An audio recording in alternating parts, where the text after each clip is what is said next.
다음 이어지는 발표는 한국문학예술저작권협회 김학희 부장님께서 문화예술에서 저작권과 기술의 융합이라는 주제로 발표를 해 주시겠습니다. 네, 안녕하세요. 한국문학예술저작권협회 김학희입니다. 반갑습니다. 아이코텍이 2011년도 처음 했을 때부터 한 3년에서 4년 정도 행사를 준비하다가 이 12주년 된 이때쯤에 발표하게 돼서 정말 큰 영광이라는 생각이 들고, 오늘도 2011년도에 함께 도와주셨던 많은 분들이 또 오늘 이 자리에서도 12년이 지난 이 자리에서 함께 보게 되는 경험을 쌓고 있는데요. 여하튼 오늘 저한테 이런 발표할 기회를 준 거는 큰 영광이라고 생각합니다. 오늘의 지금 세션이 모두를 위한 저작권 기술에 대한 이야기고, 그 중에 저는 모두를 위한 저작권계를 좀 이야기를 담았으면 좋겠다라는 것을 초점을 두어서 저에게 발표 기회를 준 것이 아닌가 싶습니다. 컨퍼런스의 전체적으로 기술에 대한 이야기와 그리고 미래 디지털 환경 변화에 대한 이야기를 했다면, 저작권자들 혹은 저작권계가 바라보는 시각은 어떠한지에 대해서 실무적 경험을 중심으로 이야기를 한번 해보도록 하겠습니다.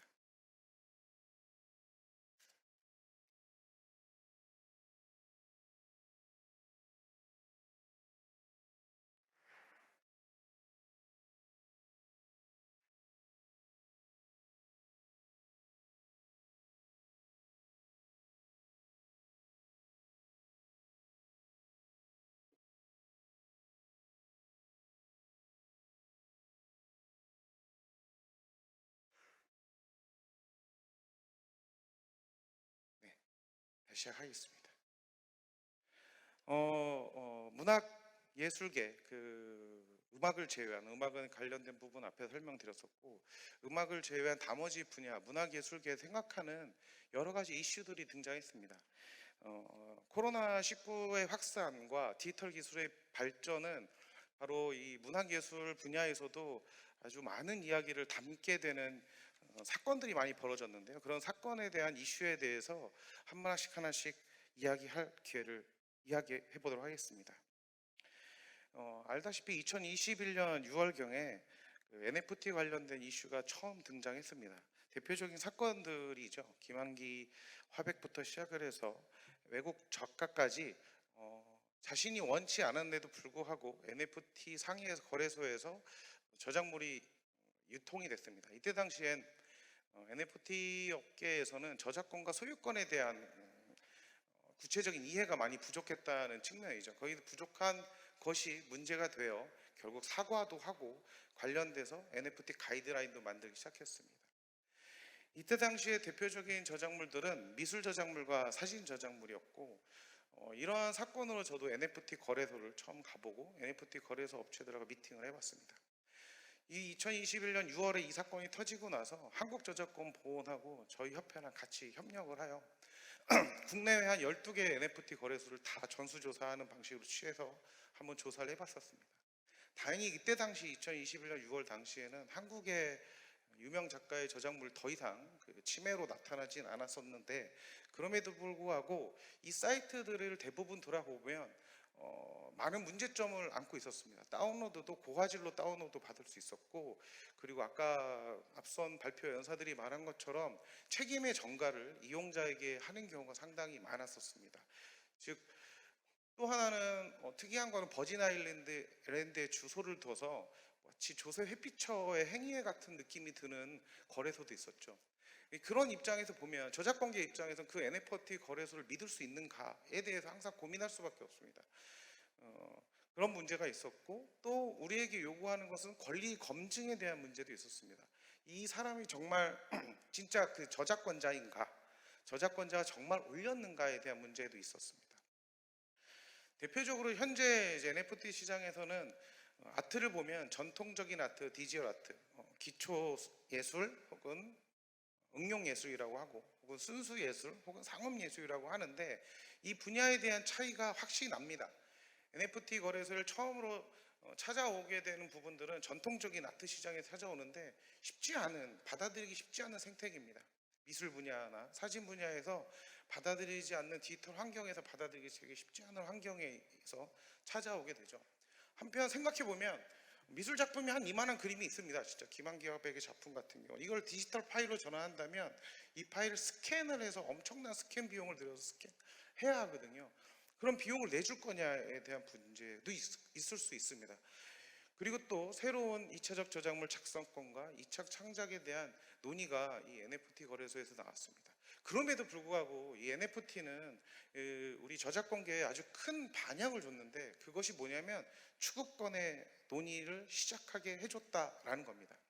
즉 현재 NFT 거래소에 나타나는 문제점들은 저작권 보호원과 위원회에서 NFT 가이드라인을 통해서 관련된 문제를 해결하기 위해서 노력하고 있고, 관련돼서 NFT 거래소에서 이러한 문제점에 대해서 부분에 있어서 기술적 조치를 해야 되는 부분을 명확하게 가이드는 하고 있다는 측면입니다. 그래서 지금의 NFT 작가들도 많이 등장하고 있기 때문에 NFT 작가 입장에서는 마음 놓고 NFT 거래소에서 충분히 거래 활동을 할 수 있다는 측면이죠. 근데 이제 다르다라는 거예요. 미술이라는 저작물 하나에 전통적인 아트와 이런 NFT 작가 중심의 작품은 전혀 다른 환경에 놓여 있고, 이것이 함께 융합돼서 고민해 보는 것은 또 다른 문제다라는 생각이 듭니다. 여하튼 시각예술 분야는 NFT의 받아들일 자세를 하기 위해서 많은 노력을 하고 있고, 그것의 일환으로 추구권에 대한 고민도 깊이 함께 나누고 있다는 측면입니다. 메타버스에 관련된 이야기입니다. 오늘 저도 여기서 강의 이렇게 발표하게 되는 이유 중에 하나는, 저도 저작권 기술 R&D 과제 중에 메타버스 관련된 과제를 수행을 하고 있습니다. 즉 하고자 하는 목적은 뭐냐면, 메타버스 상에서 창작품이 저작물을 유통이 됐을 때, 거래될 때 그 거래에서 정산을 하고 분배해서 하는 기술을 만들어내는 거죠. 보호도 하고 이런 부분에서 지금 고민을 하고 있는데, 여전히 우리에서는 많은 문제점을 갖고 있죠. 건축 저작물에 대한 문제점을 한번 정보처리 학회에서 한번 얘기를 한 적이 있었습니다. 그러니까 메타버스를 만드는 건축 관련된 저작물이 메타버스 상에서 실시간으로 무언가 증강경실을 하는 과정에서 문제점이 있지 않을까라는 고민이 있다 보니까 어떻게 하면, 그럼 왜 어떻게 만들지? 에 대한, 메타버스를 어떻게 만들지? 에 대한 고민들을 많이 갖고 있었고, 또 메타버스에서 만들어진 컨텐츠가 과연 저작물성이 있느냐에 대한 문제도 있었습니다. 메타버스에서 만들어진 콘텐츠가 전부 다 저작물성이 있다라고 보기도 되게 어렵거든요. 실제로 이것을 어떻게 저작권을 권리 처리할 거냐에 대한 문제도 고민이 있었습니다. 또 메타버스를 게임으로 보는 사람과 플랫폼으로 보는 입장이 서로 다릅니다. 이거는 뭐 관리 부처의 문제도 있지만 실무자 입장에서는 이렇게 바라봅니다. 뭐냐면, 만약 게임이면 저작권 침해가 발생했다 치면, 그러면 게임 제작사한테 저희는 저작권 침해를 주장을 해야 될 거고, 그들에게 침해를 요청할 수 있죠. 만약에 플랫폼이라면 플랫폼은 방조의 책임을 있고, 우리는 누구에게? 이용자에게 저작권 책임을 물어야 됩니다. 즉 메타버스는 게임인가요? 플랫폼인가요? 이러한 정의에 따라 우리 실무자 입장에서는 이거를 어떻게 저작권을 산정을 하고, 이것에 대한 저작권 침해를 묻고 어떻게 하면 권리 처리를 할 거냐에 대한 고민이 있거든요. 아직 이런 부분에 대해서 고민이 있고, 이와 관련돼서 한국컨텐츠진흥원, 저작권위원회 등의 도움을 받아서 메타버스 상에서 일어나는 저작권 권리 처리에 대해서 지금 실증 사업을 하고 있고, 실증 연구를 해서 2024년까지 관련된 연구를 수행하고 있습니다. 세 번째 이슈입니다. 유튜브입니다. 유튜브라고 특정해서 하나 얘기를 했지만 유튜브와 유사한 비슷한 컨텐츠겠죠.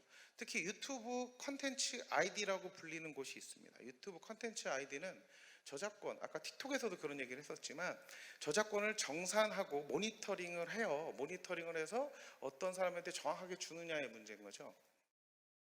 유튜브 컨텐츠 아이디 관련된 부분은 협회 회원들한테 많은 연락이 옵니다. 정말 많은 연락이 오고, 자기의 저작물이 유튜브에 올라갔는데 이것에 대한 저작권 처리를 어떻게 하느냐에 대한 질문을 정말 많이 던집니다. 그래서 실제로 유튜브 콘텐츠 아이디에는 음악과 영상은 모니터링이 될 수 있으나 아직 문학과 이미지, 사진, 미술에 대한 모니터링은 아직 되고 있지 않아요. 그러다 보니까 정산하기가 상당히 어렵습니다. 현재까지. 2021년 6월경에 한국저작권보호원하고 저희 협회와 같이 유튜브를 한번 북튜버를 대상으로 한번 전체적으로 조사를 한번 했습니다. 어문 분야에 하나만. 그래서 실제로 당시 한 2주 정도 해서 8명의 청년 모니터링의 도움을 받아서 이 사업을 수행을 딱 2주간 한번 테스트 삼아 수행을 했습니다. 실제로 당시 조사를 한번 해봤었는데요. 한 그때 그 북튜버 채널이 있었는데 북튜버 채널에 376개의 북튜버 채널을 딱 2주 동안 발견을 하였고 376개의 유튜버 채널 중에 북튜버 중에 70%가 불법으로 저작권 허락 없이 쓰고 있었습니다. 거기에 쓰이는 거기에 들어가서 이렇게 보는 사람들은 한 300만 명 정도가 있었습니다. 300만 명이면 음악 분야에서 되게 작은 숫자겠죠. 그래서 이걸 수익으로 환상을 해봤습니다. 그러니까 한 채널당 1천만 원 정도, 연에 1천만 원 정도의 수익을 얻었던 그런 조사를 한 적이 있었습니다. 실제로 그럼에도 불구하고 그래서 결국은 그 다음 대응 조치는 어떻게 했느냐 생각을 해보면 실제로는 저작권 보호원에서도 쉽게 삭제 요청하기가 되게 어려웠고 협회가 직접 개인적으로 들어가서 하나하나 들어가서 삭제 요청을 하거나 정산을 요구를 해야 됩니다. 정산을 요구할 때 유튜브에 요구하지 않고 올린 북튜버한테 복제권과 배포권에 대해서 처리를 요청을 했죠. 왜냐하면 전송권과 이런 부분들은 유튜브에 청구를 해야 되잖아요. 그렇죠? 근데 유튜버는 삭제하라는 요청을 하라고 합니다. 정산하기 싫다라는 거죠. 왜? 겨우 300만 명밖에 안 되기 때문에. 이런 문제가 있기 때문에 유튜브 콘텐츠 아이디, 유튜브에서의 문학예술 저작물들을 검색하고 정산하는 방법은 상당히 어렵습니다. 다만 몇 명의 소수의 인원을 투입을 한다면 그러한 조사는 충분히 가능하기도 합니다. 그 다음 이슈입니다. 방송입니다. 왜 방송을 들고 오지? 라고 생각하지만 문학예술 분야에서 방송의 저작권료를 받고 있지 않습니다. 받고 있습니다, 실제로는. 근데 1년 수익은 1년 저희가 방송에서 벌어들이는 저희 문학예술, 시각예술 다 포함하여 방송으로 저작권 우리나라에서 지금 협회가 청구하는 금액은 1억 원도 채 되지 않습니다. 1년에. 그 이유는 단 한 번도 방송에서 문학예술 저작물을 모니터링 해본 역사가 없습니다. 우리 협회는 문학예술 저작권 협회는 오래된 역사를 가지고 있긴 하지만 작년 2021년 5월 말 6월부터 6월부터 문학예술 저작권 본격적인 신탁관리업을 시작했습니다. 신탁관리업 하기 이전에 단 한 번도 방송에서 문학예술 저작물을 이용하고 있는 이용 실태를 조사해 본 적이 없기 때문에 당연히 방송사와 사용료 협상을 하는 데 있어서 어려움이 많을 수밖에 없습니다. 실제 조사를 해야 되겠죠. 실제 한번 조사하기 위해서 어떻게 해야 되냐 고민을 했습니다. 방송 채널은 한 393개 정도 있었습니다. 방송사 393개 채널만 생각해 보면 무한히 늘어납니다. 여기에 이거를 다 일일이 모니터링한다? 수많은 인원이 들어갈 수밖에 없습니다. 실제로 방송에서의 문학예술, 사진, 미술, 뒤에 보이는 건축, 연극, 안무, 영상부터 시작해서 수많은 저작물이 돌아가고 있지만 그것에 대한 저작권 처리를 쉽게 하지 못해서 PD님들이 전화 와서 하나하나 처리하는 형국인데 그것도 다 완벽하게 처리돼서 하고 있지 못하는 거죠. 수많은 인력이 더 투입됩니다. 유튜브보다 더 많은 인력이 투입돼야 될지도 모르는 사실인 거죠. 음악 분야는 브로미스라는 모니터링 시스템을 통해서 방송의 모니터링을 하는 과정을 겪고 있습니다. 즉 문학예술 분야도 이런 음악 분야에서 하는 방송 모니터링 시스템 기술이 반드시 필요합니다. 그래서 창작자에게 정당한 보상이 돌아가는 시스템을 만들어지길 원하는 것들이 그 문학예술 저작권자들의 요구이기도 합니다. 교육입니다. 코로나19가 터지고 나서 이 교육 분야에 대한 이슈가 상당히 합니다. 아시는 분은 아시겠지만 저희 우리 협회 한국문화예술저작권협회는 신탁관리단체 CMO이면서도 보상금 수령단체입니다.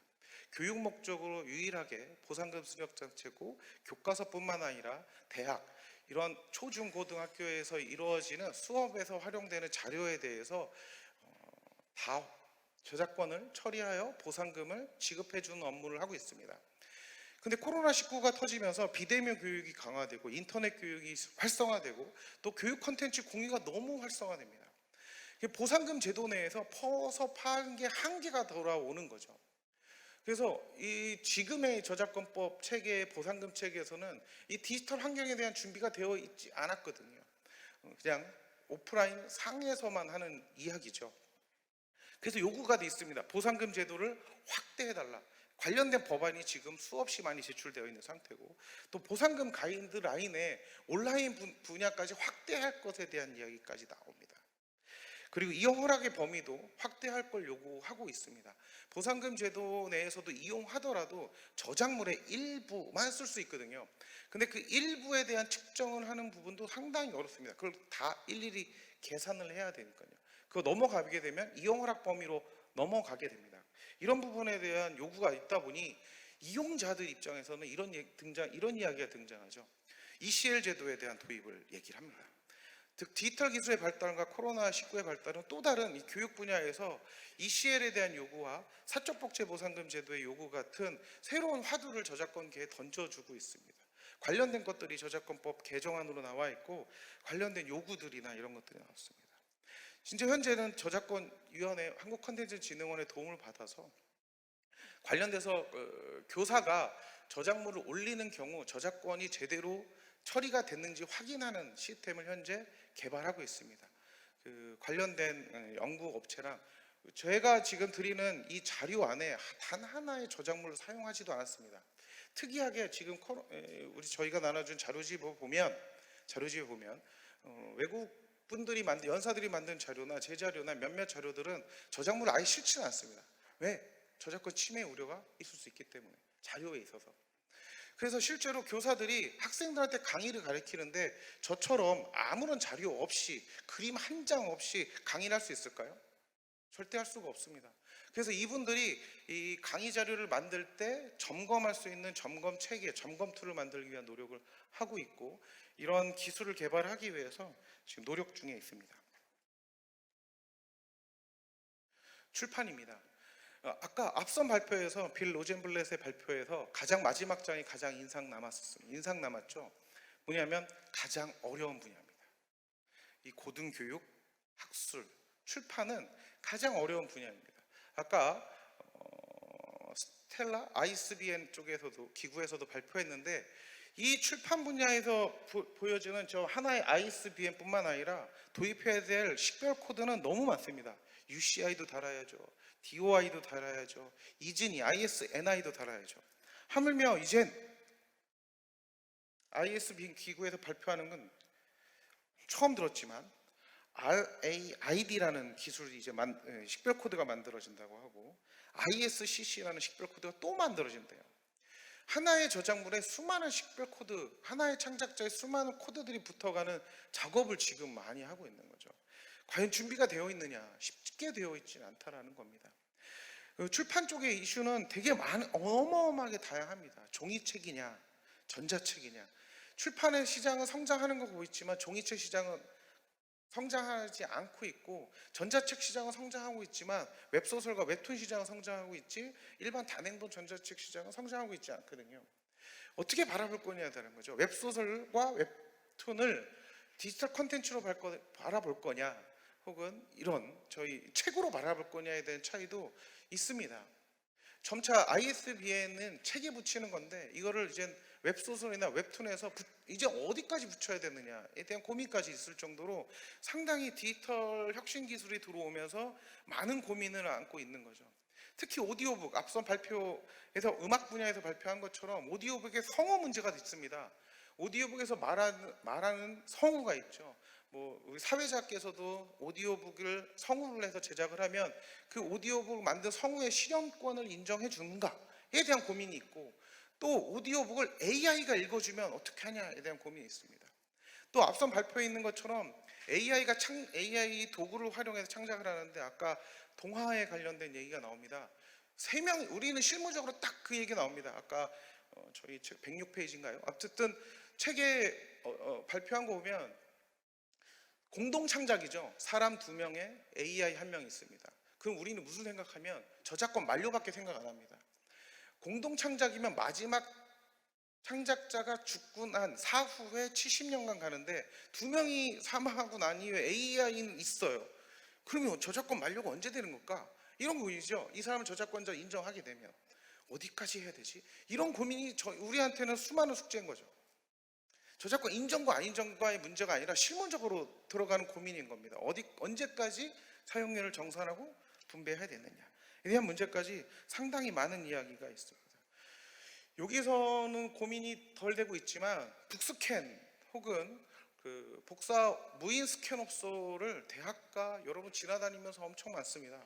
이런 부분에 대한 저작권 처리가 되고 있네요. 우리 현행 저작권법에서는 집에서 하는 것은 저작권법으로 사적 복제 영역이기 때문에 문제가 없는데 그런 영업장에서 하는 하물며 무인 스캔업소에서 하는 저작물의 복제 행위는 전부 다 불법입니다.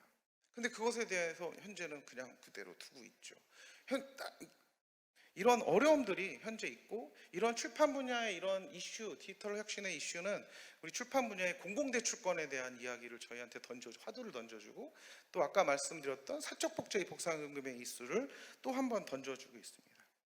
이슈는 6개까지로 정리했지만 실제로 이거 외에 더 얘기하자면 뭐 인공지능이나 말뭉치 사건, 인공지능 관련된 부분들도 상당히 우리 업계에 문화예술 업계에 많은 화두를 던져주고 있습니다. 이젠 저작권 기술과 프로세스 입장에서 화두를 한번 던져보도록 하겠습니다. 실제로는 수많은 기술들이 아래 백단에 많이 있습니다.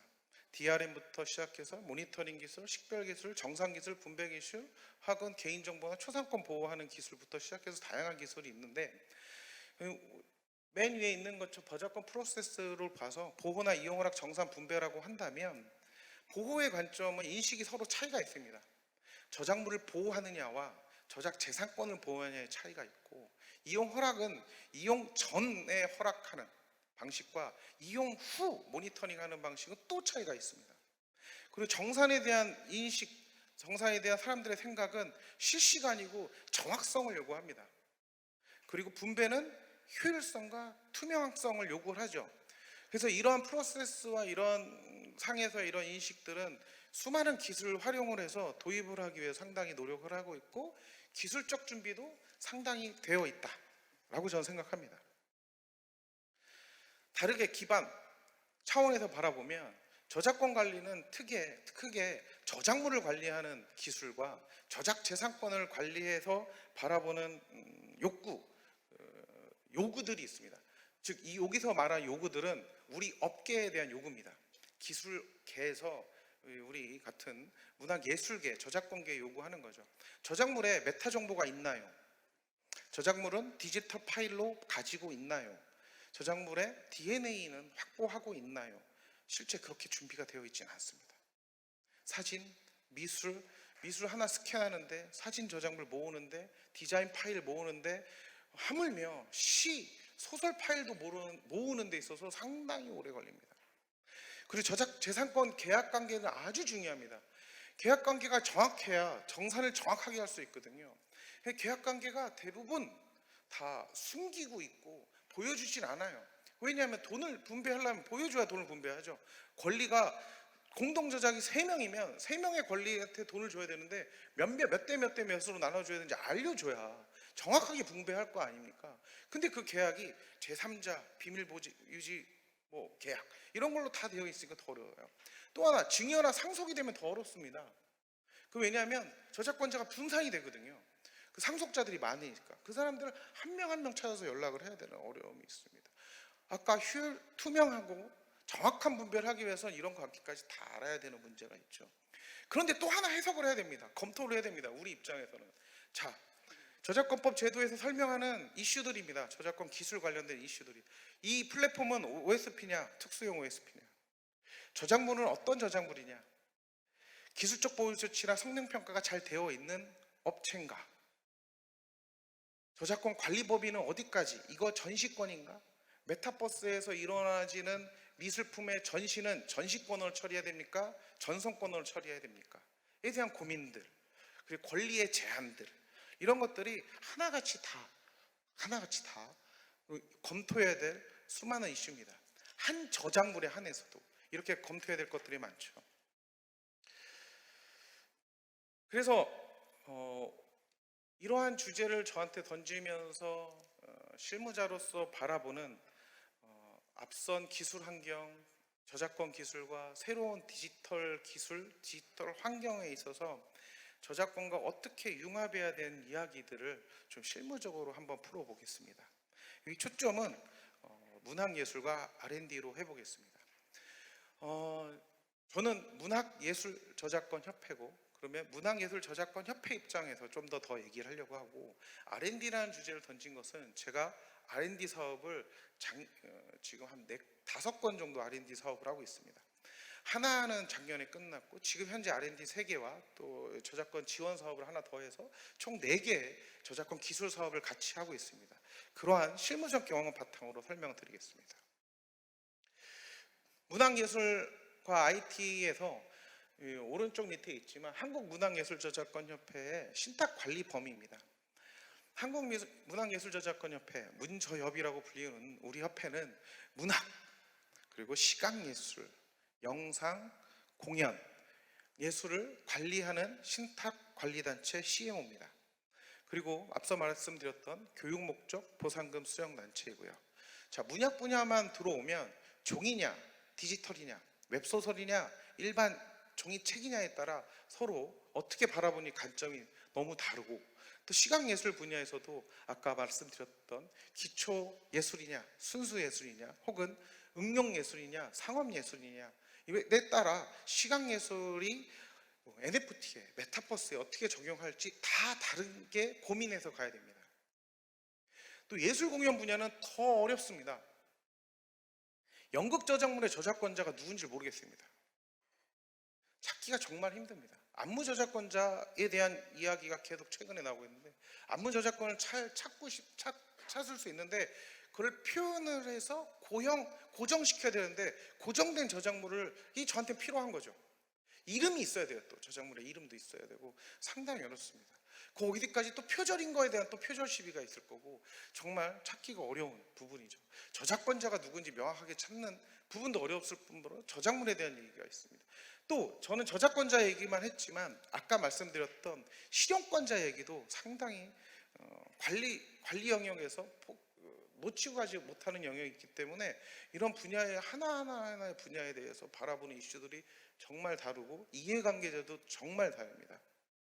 만약에 화랑 추구권 얘기하면 출판사 찾아가지 않잖아요. 그렇죠? 이 다양한 이해관계자의 수많은 이해관계자와 수많은 기술, 수많은 디지털 기술 환경에 있어서 다 모아서 의견을 듣고 소통하는 과정은 상당히 힘듭니다. R&D 하는 과정입니다. 저작권 기술, DRM 포렌식 같은 필터링 같은 저작권 기술이 있고, AI, 블록체인, 클라우드, 빅데이터 같은 새로운 기술, 디지털 환경 기술들이 등장합니다.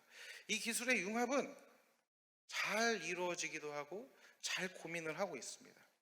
근데 실제 쓰는 사람은, 이거를 활용하는 사람은 소프트웨어 개발자니 운용자라든가, 그리고 기업들, 그리고 신탁관리단체들의 고민인데, 저작권 R&D의 성공적인 과제를 하기 위해서는 방금 이러한 이 밑에 있는 소프트웨어 개발자나 운용자, 그리고 기업, 그 신탁관리단체, 혹은 수많은 창작자 단체의 그 생태계 구조를 이해하는 데 필요하다라는 얘기를 하고 있습니다. 그분들하고 함께 노력하는 모습이 필요합니다. 실제로 제가 R&D 경험을 하면서 느끼는 것은 1년 내내 저작권 설명합니다. R&D 참여하는 기술 업체들에게 저작권에 대한 얘기를 1년 내내 설명해 알아듣고 그 다음 넘어갔거든요. 상당히 그런 부분들이 필요하다, 교육이 필요하다는 얘기 하는 거죠.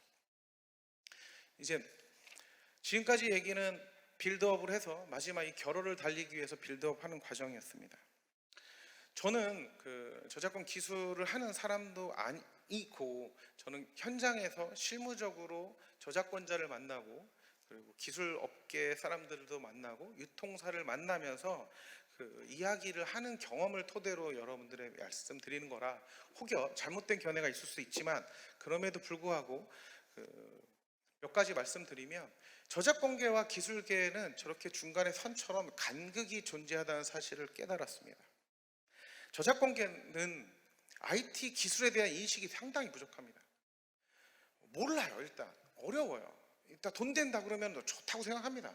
근데 깊게 들어가면 너무 어려워요. 블록체인이 뭔지도 모르겠고 NFT가 뭔지도 모르겠습니다.